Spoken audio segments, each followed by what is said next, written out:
Muy buenas tardes. Estamos contentos y agradecidos a Dios por la oportunidad que tenemos de estudiar el capítulo 10 de la Epístola a los Hebreos, la segunda parte. Queremos recordarles que hay que tener presente el antecedente para lo que vamos a estudiar. El antecedente está prácticamente en el capítulo 9 y la primera mitad del capítulo 10 del escrito a los Hebreos, hasta el versículo 18. Y en concreto, el resumen de este antecedente es que el sacrificio que realizó Jesús por una sola vez solucionó el problema del pecado. Esto es, quitó el pecado que es grave, es malo, porque impide la comunión con Dios.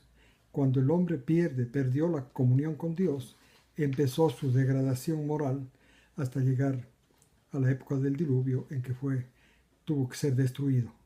Actualmente ocurre lo mismo. La descomposición moral es grande.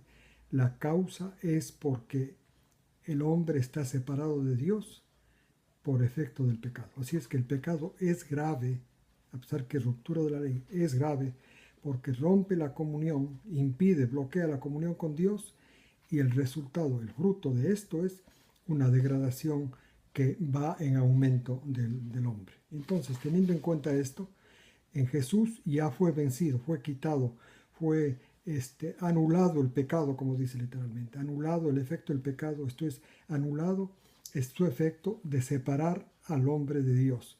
Ahora el hombre ya no está separado de Dios si es que camina en el camino de la fe y puede ya no seguir en el proceso de descomposición moral, sino más bien va a ser un brazo del amor de Dios, de la misericordia, de la compasión de Dios para los hombres.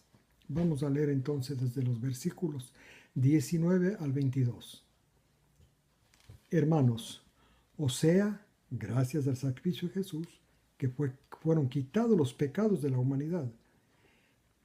O sea, tenemos libertad para ir al Santísimo, en virtud de la sangre de Jesús. Gracias al sacrificio de Jesús podemos ir al Santísimo. El Santísimo es el lugar donde en el templo de Jerusalén estaba la presencia de Dios, figura del templo del cielo donde está Dios. Ahora ya no tenemos acceso al templo de Jerusalén, símbolo del cielo, sino a la realidad, donde entró Jesús gracias a que Él murió llevando los pecados de la humanidad y venció al pecado. Porque cuando Él estaba en la cruz, recuerden que el efecto del pecado, para ser malo, separa de Dios.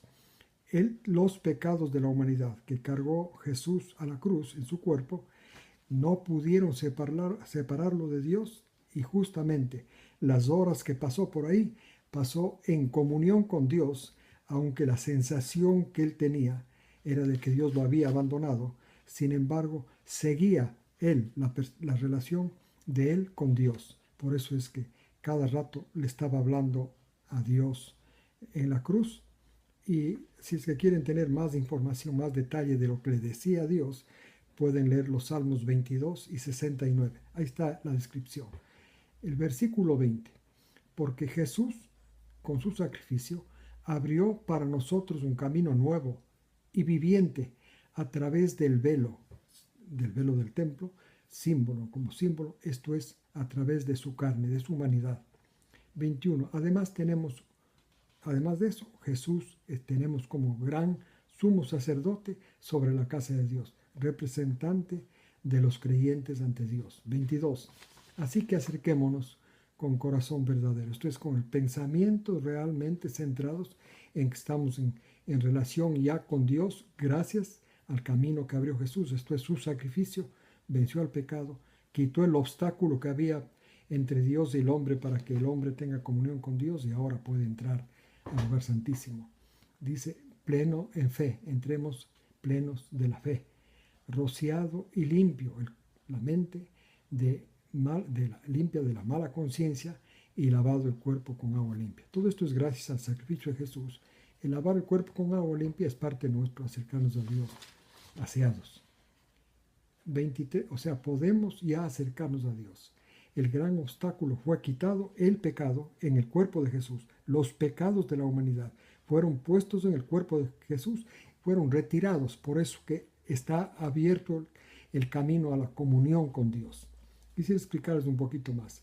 Es una forma de decir que la comunión con Dios no solamente es a través del templo, sino es permanente, continua, porque el Espíritu Santo, una vez que han sido remitidos ya los pecados en el cuerpo de Jesús de todos los creyentes, el Espíritu Santo ahora mora en cada uno de ellos. Por eso es que ya está abierta la comunión con Dios. Ahora, 23 al 27. Mantengamos lo que profesamos de nuestra esperanza, porque el que nos hizo las promesas es fiel para cumplirlas. La primera esperanza que ahora espera el cristiano es el rapto, luego la segunda venida, luego el establecimiento del reino de Dios en la tierra por 1000 años y luego el juicio universal y finalmente el cielo nuevo y la tierra nueva. Entonces, gracias a que ya podemos entrar al lugar santísimo, a la comunión con Dios, ahora podemos, está viva nuestra esperanza. Esto es real, las cosas que estamos esperando son una realidad y tenemos que con firmeza seguir, mantenernos en que vamos realmente a vivir esas experiencias que están dadas por nuestra esperanza. El 24 dice, también prestemos, además de estar firmes en esperanza, prestémonos atención unos a otros, los creyentes, para animarnos al amor y a las buenas obras. En el antiguo pacto era para animarnos a obedecer los 10 mandamientos. En el nuevo pacto es para animarnos al amor. Esto es hacer canales de Dios para su misericordia, para su compasión, para su bondad. No olvidemos, Dios es un espíritu y como tal, no puede ser visto ni apreciado por los seres humanos. Y entonces es a través de los creyentes que Dios va derramando su amor, esto es su misericordia, su compasión en los demás, y es conocido y su presencia es identificada.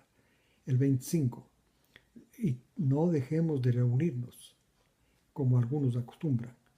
Al contrario, reunámonos en congregación cada vez al ver que el día cada vez se acerca más. O sea, es importante que el cristiano tenga reuniones en su congregación para justamente animarse a ser canales del amor de Dios y a las buenas obras.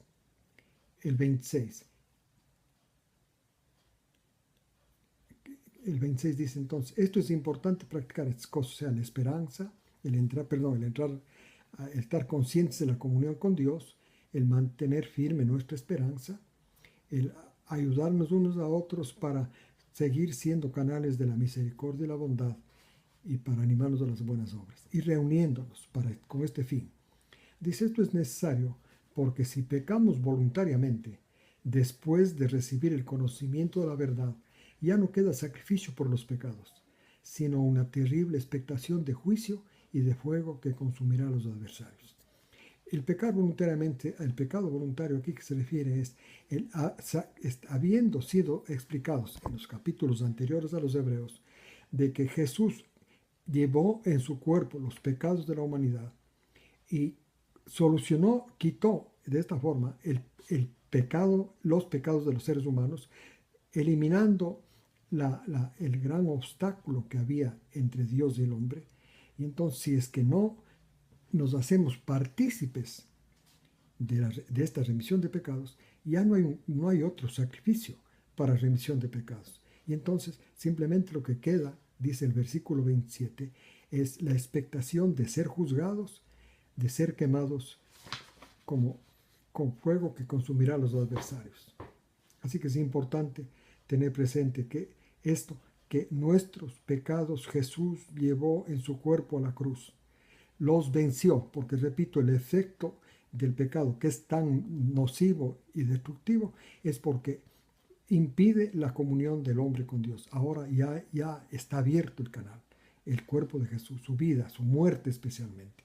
Ya tenemos comunión con Dios, o sea, podemos seguir repito, canales del amor de Dios y ser